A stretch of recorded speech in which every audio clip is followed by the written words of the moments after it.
Hello दोस्तों, स्वागत है आप सभी का आज की इस नई वीडियो में। दोस्तों, आज की इस वीडियो में हम आपको बताएंगे अभिकेंद्रीय बल के बारे में, जिसको सेंट्रीपिटल फोर्स कहते हैं। और साथ ही साथ हम लोग पढ़ लेंगे अपकेंद्रीय बल यानी सेंट्रीफ्यूगल फोर्स के बारे में। ये दोनों में काफ़ी कन्फ्यूजन होता है, हर किसी को कन्फ्यूजन होता है, हमको भी कन्फ्यूजन होता था। बट इसको अच्छा से पढ़ने के बाद फिर कन्फ्यूजन नहीं होगा। तो वीडियो के अंत तक बने रहे दोस्तों, अभी हम पूरा बताएंगे। अभिकेंद्रीय बल समझ जाएंगे तो फिर वो भी समझ जाएंगे। अब देखिए, इसका नाम पहले देखिए क्या करा है। अभिकेंद्रीय बल, सेंट्रीपिटल फोर्स, यानी एक प्रकार से बोल सकते हैं इसका, इस वर्ड को पढ़ने पे हमको ये लग रहा है ना कि सेंट्रीपिटल फोर्स यानी फोर्स लग रहा है सेंटर की ओर लगेगा और कुछ सर्कुलर पाथ रहेगा इस प्रकार से। यहाँ पर भी करा भी केंद्रीय बल यानी केंद्र केंद्र की तरफ बल। केंद्र में कहाँ होता है, कोई चीज़ सर्कल होता है, फिर वहाँ पर केंद्र होता है। तो इसको इसी प्रकार से याद रखना है कि जब भी कोई वस्तु जो है, जब भी कोई वस्तु, कोई भी वस्तु हो, कोई भी ऑब्जेक्ट, अगर वो सर्कुलर पाथ पे चलता है तो क्या होता है, उस सर्कुलर पाथ पे वो क्या होता है ना कि मतलब कि जो उसका जो सेंटर होता है, सेंटर की ओर फोर्स लगाता है। कोई भी ऑब्जेक्ट है, जैसे कि जैसे चौक होता है ना, रोड पे चौक होता है, रोड पे चौक होता है, तो क्या होता है, हम लोग अगर साइकिल चलाते हैं या बाइक चलाते हैं तो हम लोग का बाइक झुका रहता है। क्यों? क्योंकि वहाँ पर हमारा सेंट्रीपिटल फोर्स काम करते रहता है, अभी केंद्रीय बल काम करते रहता है। वो क्या होता है, केंद्र की ओर बल लगते रहता है।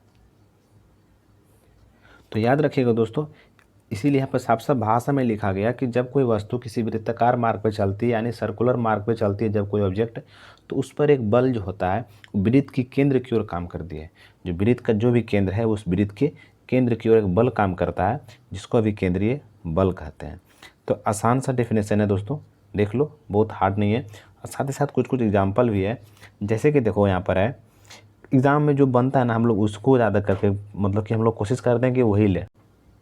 तो ये पहला पॉइंट क्लियर दोस्तों। अगला देखो, कह रहा है जब कोई पिंड या कोई पिंड बिना अभिकेंद्रीय बल की वृत्ताकार पथ पर नहीं चल सकती। कोई भी वाहन जो होता है, मतलब जब भी कोई साइकिल चला रहा हो, बाइक चला रहा है, तो मतलब कि जब मोड़ता है ना तो उस समय अभिकेंद्रीय बल लगता है या लगाना पड़ता है, मतलब जो भी हो लग जाता है अपने आप। वही पॉइंट अगला लिखा हुआ है, एक साइकिल सवार जो रहता है साइकिल को मोड़ने के लिए केंद्र की ओर झुकना पड़ता है या झुकता है। एक ही बात है, इसको जैसे मन होगा लिख लीजिएगा। और साथ ही साथ दोस्तों, जो कभी इस समय सवाल मतलब पूछ ही देगा, देखिए इससे सवाल क्या पूछेगा, यही सब ने पूछेगा कि जब हम मतलब साइकिल चलाते हैं या कोई वृत्ताकार पथ पर हम चलते हैं, कोई सर्कुलर पाथ रहता है उस पर हम चलते हैं, तो जो बल होता है वो बल कहाँ लगेगा, वृत्त के केंद्र की ओर लगेगा, वृत्त के ऊपर लगेगा, वृत्त के बाहर लगेगा, कुछ ऐसे प्रकार का ना वो मन इस प्रकार से कन्फ्यूजन करते रहता है। अब बच्चा लोग जो भी होता है, चाहे हम लोग सब कन्फ्यूज कर जाते हैं, गलत करके चलाते हैं। तो गलत नहीं करना है, बस जो भी अगर अभी केंद्रीय बल है तो ये केंद्र की ओर बल लगेगा, ठीक है।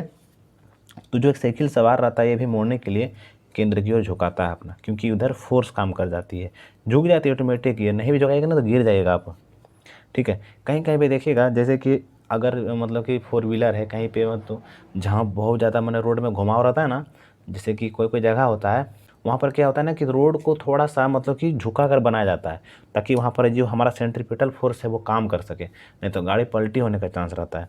तो वो होता है चार चकिया में, मगर दो चकिया में क्या होता है कि वो तो सिंपल है, वो झुक जाता है ऑटोमेटिक। तो ज़रूरी होता है सेंट्रीपिटल फोर्स जब भी हम सर्कुलर पथ पे चलते हैं। तो सूर्य के चारों ओर ग्रहों की गति और ग्रहों के चारों ओर उपग्रहों की गति के लिए गुरुत्वाकर्षण बल जो है वो अभिकेंद्रीय बल प्रदान करता है। क्योंकि यहाँ पर गुरुत्वाकर्षण बल क्या करता है कि जैसे कि हमारा सूर्य है तो दूसरा ग्रह क्या करता है, अपनी ओर खींच के रखता है।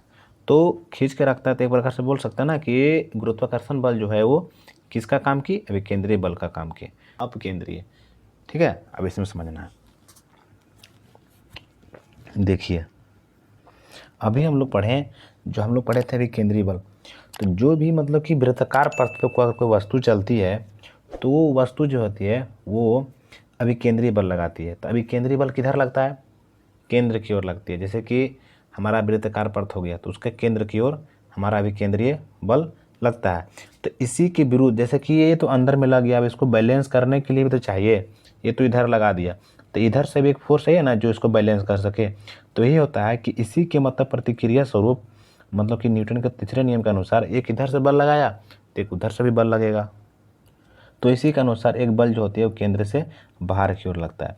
तो दोस्तों सवाल यही बनता है कि जो अपकेंद्रीय बल होता है यानी कि सेंट्रीफ्यूगल फोर्स होता है, वो फोर्स का डायरेक्शन क्या है, केंद्र की ओर है, केंद्र से बाहर है, ऐसे करके फंसा देगा आपको। तो जिसे मतलब यही समझ लीजिए ना, समझ गया ना आप ये कि एक बल जो है केंद्र के बाहर की ओर लगता है। जैसे कि कोई भी ऑब्जेक्ट है वृत्ताकार मार्ग पर चला, अभी हम लोग इतना देर पढ़े उसको, अब मतलब कि अभिकेंद्रीय बल को, तो वो सेंटर की ओर फोर्स लगाई। वो सेंटर की ओर जब फोर्स लगाई तो जैसे ही फोर्स लगाई इधर तो अपोजिट में भी लगेगा। थर्ड लॉ के नियम के अनुसार ये हर जगह लागू होता है, न्यूटन का थर्ड लॉ यहाँ भी लागू होगा।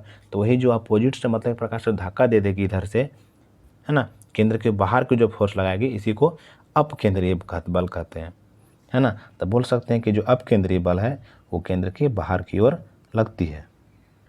जिसका बहुत ही फेमस एग्जाम्पल है दोस्तों कि दूध से मक्खन निकालना, है ना, पूछते रहता है किस बल, मतलब कि कौन सा बल लगेगा इसमें। ये सवाल तो हमको लगता है ऐसा एग्जाम ही नहीं जो नहीं पूछता, हर एग्जाम में पूछ देता है।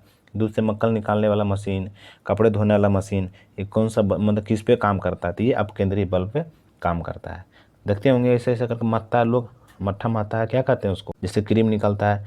तो ये सभी मशीन जो याद रखिएगा इसको कि कपड़े धोने का मशीन, दूध से मक्खन निकालने की मशीन, तो ये क्या होता है, ये जो या तो कपड़ा सुखाने का मशीन, ये अपकेंद्रीय बल पर कार्य करती है दोस्तों। ठीक बताइए ना, आसान है ना। आसान इसलिए है ना, अभी देखिए याद इतना रखिएगा कि जो अभिकेंद्रीय बल है वो केंद्र की ओर काम करेगी, जो फोर्स रहेगा वो सेंटर की ओर लगाएगा।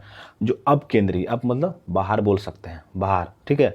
तो ये क्या कहाँ कहाँ फोर्स लगाएगी, ये बाहर की ओर फोर्स लगाएगी। तो आसान है ना, ये अंदर लगा रही है, ये बाहर लगा, दोनों बैलेंस कर दिया। इसके एग्जाम्पल के रूप में आप याद रख सकते हो, दूध से मक्खन निकालने वाला मशीन, कपड़ा धोने का मशीन। तो वीडियो यहीं तक था दोस्तों मेरा, वीडियो ज़्यादा नहीं लंबा नहीं बनाना चाहते हैं, वीडियो यहीं तक था। वीडियो अच्छा लगेगा ना तो वीडियो को लाइक कर देना, शेयर कर देना, साथ ही साथ सब्सक्राइब भी कर देना चैनल को। हम लोग मिलेंगे अगली वीडियो में नए टॉपिक के साथ। वीडियो देखने के लिए आपका बहुत बहुत धन्यवाद।